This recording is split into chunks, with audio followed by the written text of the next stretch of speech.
Bonjour à tous, très heureux de nous retrouver avec le vicaire général, le père Charles Bernas Savoldelli, pour la première fois de cette rentrée dans l'émission du mot de l'évêque. Bonjour père Charles Bernard. Bonjour Aurélie. Père, c'est la rentrée pour le diocèse, il y a une grosse semaine, c'est une rentrée chargée ? Alors en effet, on a eu deux temps forts, heureusement dans le diocèse. Première partie lundi, mardi avec les évêques de la région, de la province, à Sainte-Garde, à Saint-Didier. Et puis hier à Notre-Dame de Lumière avec un S pour la rentrée des prêtres et des diacres. Alors, première partie de l'émission, rencontre à Sainte-Garde avec les évêques et vicaires généraux de la province ecclésiastique de Marseille. Vous pouvez nous expliquer rapidement, on a interviewé le cardinal Aveline, vous pouvez retrouver l'émission sur la web télé du diocèse, mais est-ce que vous pouvez nous dire un petit peu ce que c'est et ce que ça représente ? Eh bien, on est très sensible et notre évêque nous y invite à une réflexion sur les territoires. On y reviendra, je crois. C'est une portion du peuple de Dieu, mais qui est non pas liée à un diocèse, qui n'est pas non plus liée au niveau d'un pays. Il y a la conférence des évêques de France. C'est, on va dire, un échelon intermédiaire qui existe depuis très longtemps. On a les traces historiques avec justement le siège d'Avignon qui était métropolitain et qui avait des diocèses suffragants. Donc c'est une réalité subsidiaire qui permet à justement une église plus ancienne d'avoir aussi un rayonnement et une subsidiarité avec des diocèses plus petits. Et c'est ce qui perdure avec un redécoupage qu'il y a eu au début des années 2000 au niveau des provinces ecclésiastiques de France. Et donc nous, en province, il n'y a pas eu de grands changements puisque la province, enfin, il y a eu quand même quelques changements, mais on s'est aligné sur la province civile, donc Provence-Alpes-Côte d'Azur. Donc la région sud-est. La région sud-est. Qui représente. Père, vous avez utilisé le mot de subsidiarité, on l'entend souvent. Est-ce qu'on peut le définir un petit peu ? Ben c'est le fait derrière le mot de subsidiarité, il y a le mot confiance, voilà. Et heureusement, on ne peut pas tout faire et on n'a pas à tout faire. Et donc on délègue dans une vraie confiance des missions particulières. En gros, l'évêque est le pasteur de l'Église, mais de fait, il a dans cette subsidiarité ses plus proches collaborateurs, ce sont les curés, qui ont donc une vraie mission de subsidiarité, puisque c'est eux qui représentent l'évêque sur une portion du territoire. Et donc cette dimension-là est importante, et d'une certaine manière, la province et en particulier le métropolitain, eh bien, a cette mission non pas de subsidiarité, mais il veille sur un ensemble et il a une certaine importance dans le sens où c'est lui qui est le référent au niveau du territoire. Voilà.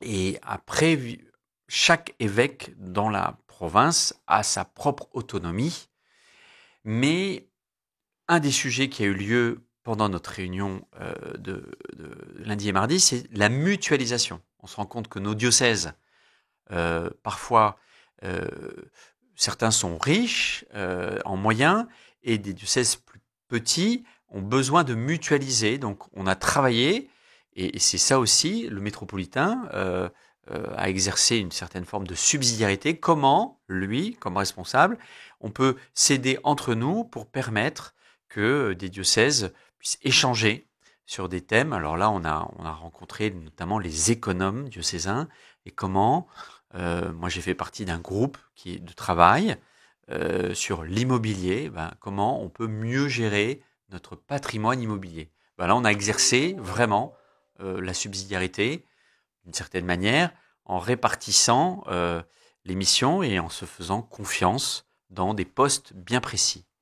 En lui demandant ce qu'était un métropolitain, le cardinal Aveline nous a répondu qu'il était garant de la communion entre les évêques de sa province ecclésiastique. Comment cette communion entre évêques, donc la collégialité, l'ensemble du collège des apôtres, comment elle descend dans les églises locales? Elle est un peu complexe, ma question, mais c'est le but. Non, mais de fait, elle se traduit, je pense, par le presbytérium. Moi, je la vois Donc s'incarner, l'ensemble des prêtres, voilà. Ça rejoint un peu ce qu'on a vécu hier avec la rentrée des prêtres et des diacres, mais comment cette unité, cette communion, comment l'évêque est le garant de cette communion entre nous au sein de l'église locale. Et c'est vrai que l'évêque a une mission de communion, et c'est essentiel dans son ministère. Parce qu'on sait très bien, et nos auditeurs ne l'apprendront pas, chaque prêtre a, on va dire, sa couleur ou sa sensibilité, son histoire. Et donc comment l'évêque, pasteur de l'ensemble, est le garant de cette communion pour les prêtres et pour l'ensemble de l'Église qui lui est confiée. Et le vicaire général a cette responsabilité-là aussi? Voilà, d'aider l'évêque en premier, parce qu'il est son collaborateur direct, mais aussi de permettre entre prêtres de vivre une vraie vie fraternelle. C'est pour ça que notamment on a eu un bon repas hier.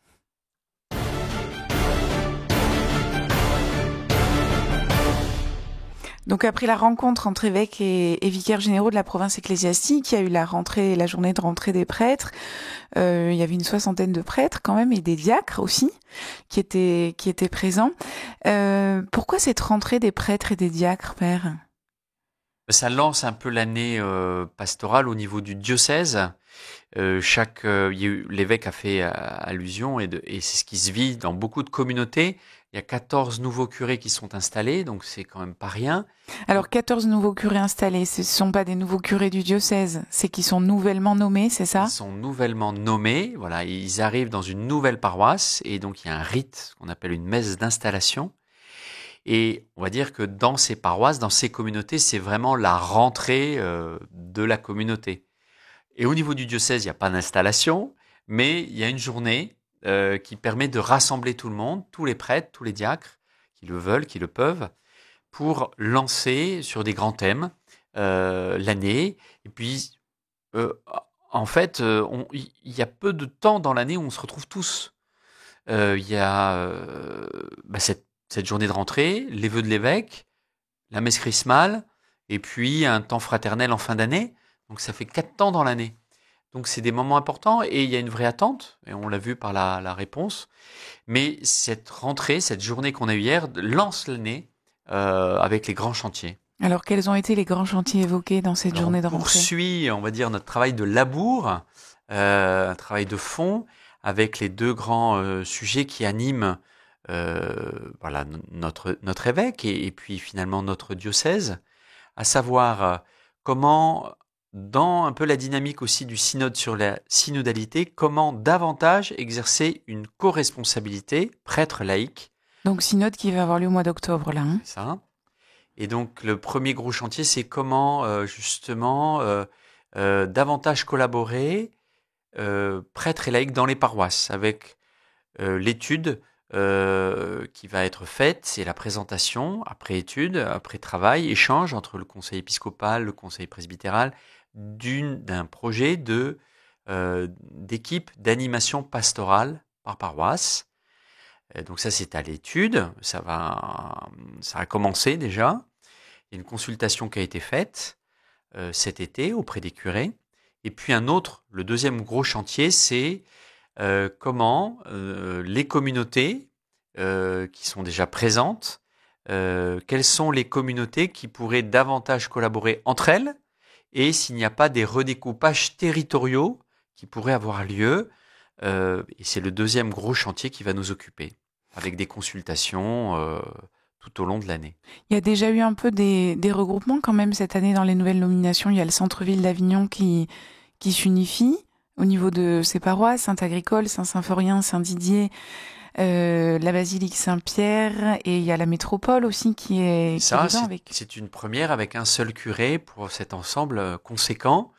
Donc c'est un vrai défi pour le curé, mais aussi pour toute l'équipe. Il y a le curé avec les prêtres. Et voilà, toute Mm. l'équipe. Voilà, et quand je dis l'équipe, c'est bien sûr c'est les prêtres qui l'ont rejoint.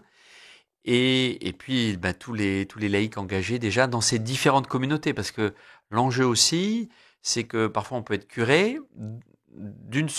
Donc on a la charge d'une grande communauté, mais à l'intérieur de cette grande communauté, il y a plein de petites communautés. Donc c'est une expression que j'aime bien, c'est un curé, il est responsable d'une communauté qui rassemble des communautés. Voilà. Donc c'est tout un enjeu.